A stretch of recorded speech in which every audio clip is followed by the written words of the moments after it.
efficacia dal 1 giugno 2020 al 31 maggio 2031 et il contratto. Bonjour à toutes et à tous. Comme je vous l'ai dit dans la dernière vidéo, on allait parler un petit peu de la Toscane et de ce qui s'y passe avec le groupe RATP, donc groupe dans lequel nous sommes. Donc, le groupe RATP en Italie est représenté par une filiale, Autolinii Toscane.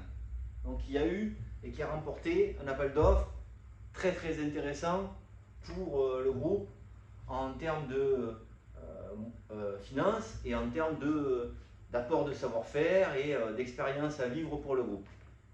Il se trouve que le concurrent, celui qui a été conduit dans l'appel d'offres, n'a pas supporté la décision de la commission. À l'époque, donc on parle de ça il y a quelques années, fait plusieurs recours devant le tribunal administratif, devant le Conseil d'État, devant la Cour européenne, et dans tous les recours qu'il a fait, la décision ne lui a jamais été favorable. On pourrait penser que l'histoire allait en rester là, mais il n'en est rien, car le concurrent inconduit, le groupe Mobit, a décidé de déposer plainte, et le parquet, le procureur et le parquet ont diligenté une enquête. Et dans cette enquête, il s'avère que le président de la région, M. Rossi, est lui-même inquiété, et que les 4 membres qui ont attribué à l'époque l'appel d'offres à Autolinii Toscane, filiale du groupe RATP, sont eux aussi inquiétés. Voilà. Donc, on en est là, on voulait vous en parler. Donc, cette histoire-là, c'est une histoire à 4 milliards d'euros sur 11 ans, c'est pas rien. Donc, à suivre pour nous. Là, vous avez donc un document de la Guardia di Finanza avec les personnes qui sont chargées au nom de la RATP Dev, de nous représenter. Vous avez ici les faits qui sont reprochés, et ils sont quand même assez graves. On parle de... Donc on nous dit 2 fonctionnaires de la région sont sous enquête pour l'appel d'offres des bus, mais aussi les 4 membres de la commission dont je viens de vous parler. L'enquête coordonnée par le procureur adjoint Luca Turco et le ministère public Antonio Nastasi émet l'hypothèse non seulement de la perturbation de la vente aux enchères, de la falsification et de l'abus de fonction, mais aussi de l'incitation indue de l'agent public à donner ou à promettre de l'utilité. La plainte est déposée par le parquet par le consortium Mobit dont je vous parlais.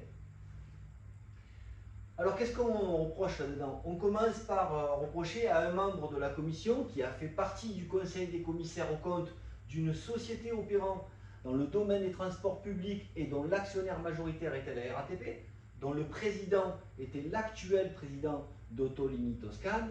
Ensuite, il est question de l'embauche par la RATP de la fille d'un ancien fonctionnaire régional et d'un consultant régional en transport public locaux.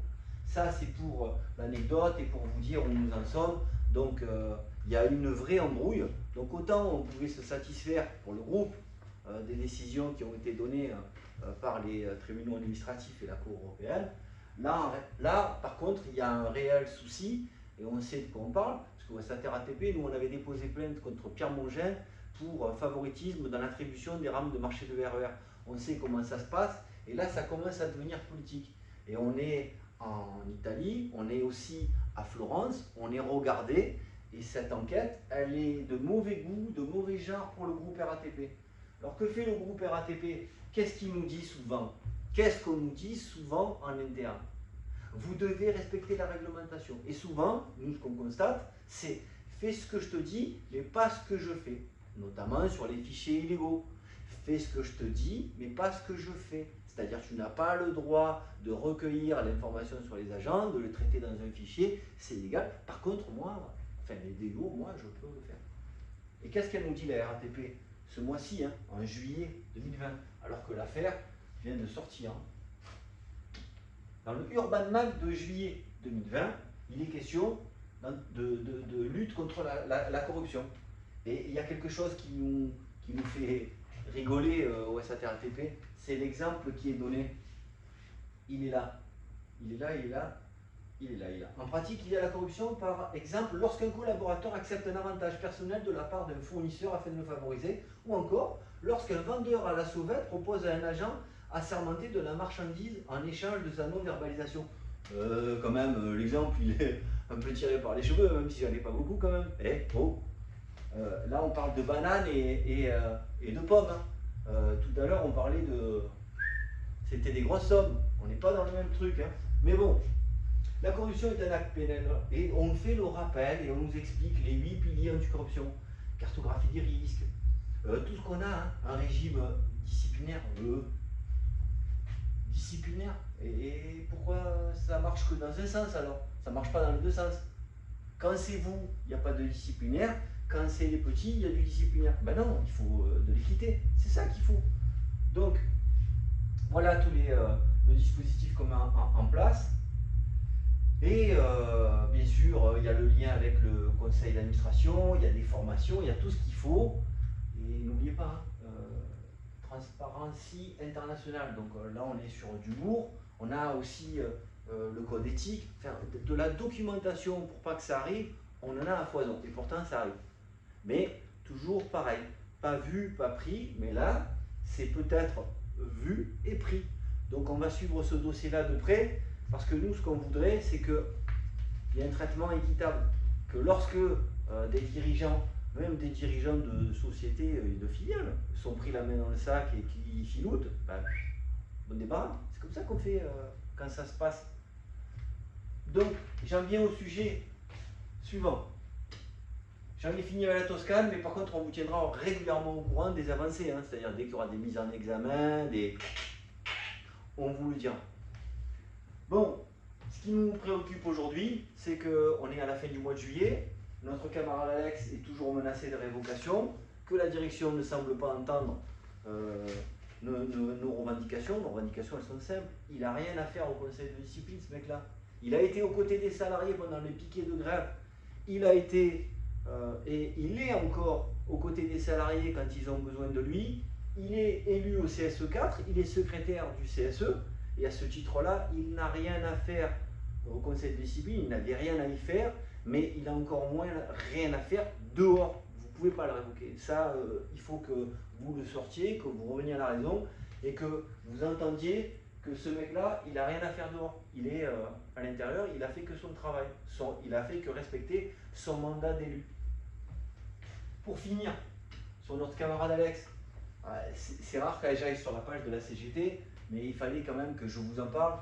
Il y a une pétition qui est en ligne, voilà, elle est accessible à tous. Hein. Vous allez CGT RATP, vous avez la pétition, nom, prénom, patati patata, je signe et je défends le camarade Alex contre la révocation et pour mettre un terme à cette procédure. Donc je vous invite au nom du SAT RATP à vous rendre très rapidement sur le site de la CGT RATP, de valider cette pétition, de souscrire à cette pétition et bien sûr de le faire savoir et d'être nombreux à aller cliquer sur cette pétition pour que notre camarade Alex ait un maximum de soutien, un maximum de signatures et que ça lui fasse chaud au cœur et qu'on puisse être fier d'avoir été et d'être toujours à ses côtés dans ce combat difficile qu'il mène contre la RATP. Voilà, sa place, je ne la veux pas, je la souhaite à personne, c'est un élu et nous nous devons au SAT RATP, comme nous nous y étions engagés depuis le départ, d'être à ses côtés, de le soutenir. Donc venez, aidez-nous à le soutenir. On vous dit à très bientôt, prenez soin de vous et puis attention à vous.